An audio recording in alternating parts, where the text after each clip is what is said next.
I have had a lot of people on my Facebook page lately that are artists that are wanting to learn how to paint silicone.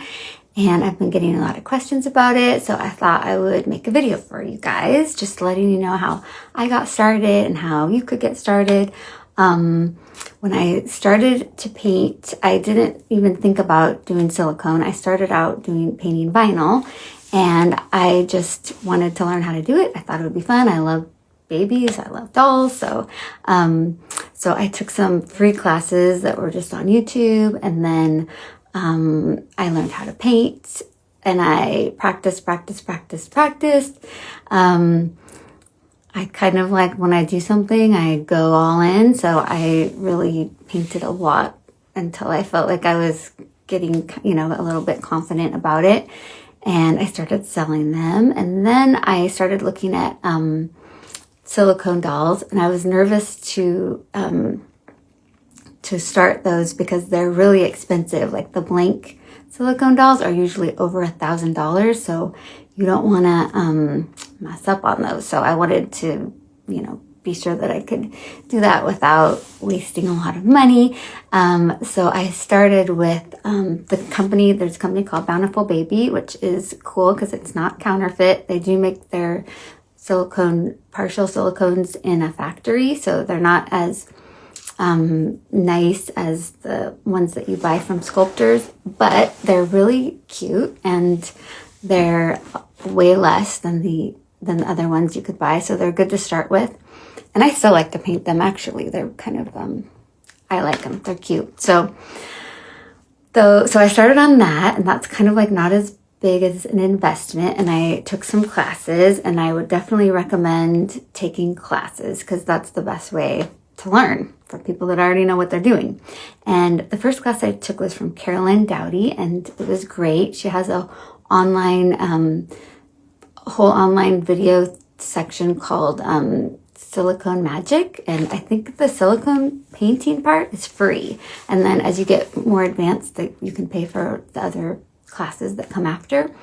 But those are great. And then I took a class from Susan Gibbs, who's an awesome silicone artist. I took many classes from Susan Gibbs. I literally just took one. So even now, I'm always taking classes, doing a sculpting class right now.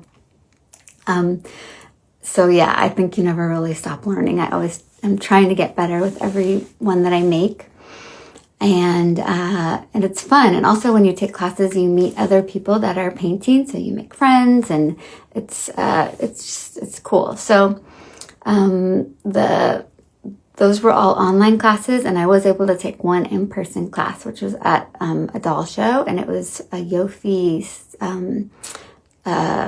airbrush silicone painting class, which is really fun. I would prefer to take in-person classes, but that's not always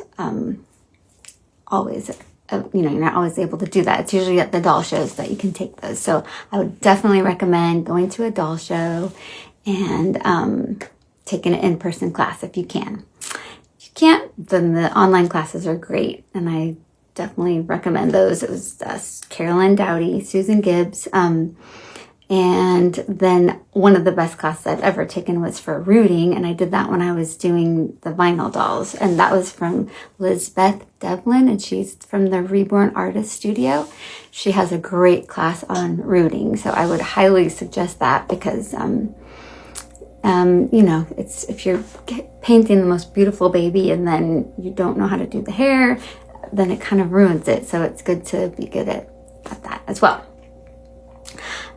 So then after I got a little bit confident doing the Bountiful Baby ones, I got brave enough to reach out to a sculptor, and her name's Mesa said, I don't know if I say her name right, but she was so nice, and I was wanting to buy some of her blank sculpts, but I was nervous that I would mess them up because they were really expensive. And so I reached out to her, and I was like, I don't know if I'm good enough to paint these. And I sent her pictures of my work, and she was just really supportive, and she answered like a million questions that I had and gave me advice and tips. And I love her for that. She was so sweet. And so I did it, and I started painting the more expensive sculpts that were made by artists, and it's kind of like softer silicone, and I just kind of went on from there. So I'm just always painting, I'm always runing, I'm always taking classes, and I think that's the best way for you to learn.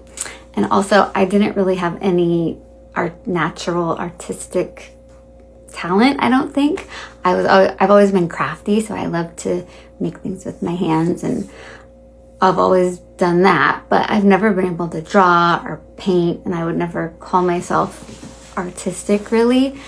But so I don't think you need natural talent to be able to do this. I think you just need to love it and to be willing to put in the time and have the excitement for it and the passion to learn. So that is how it all worked out for me. I hope that helps you guys, and it's just such a awesome art. I love it so much, and I hope that you guys fall in love with it as well. So thank you for watching, and thanks for following my Facebook page. Bye.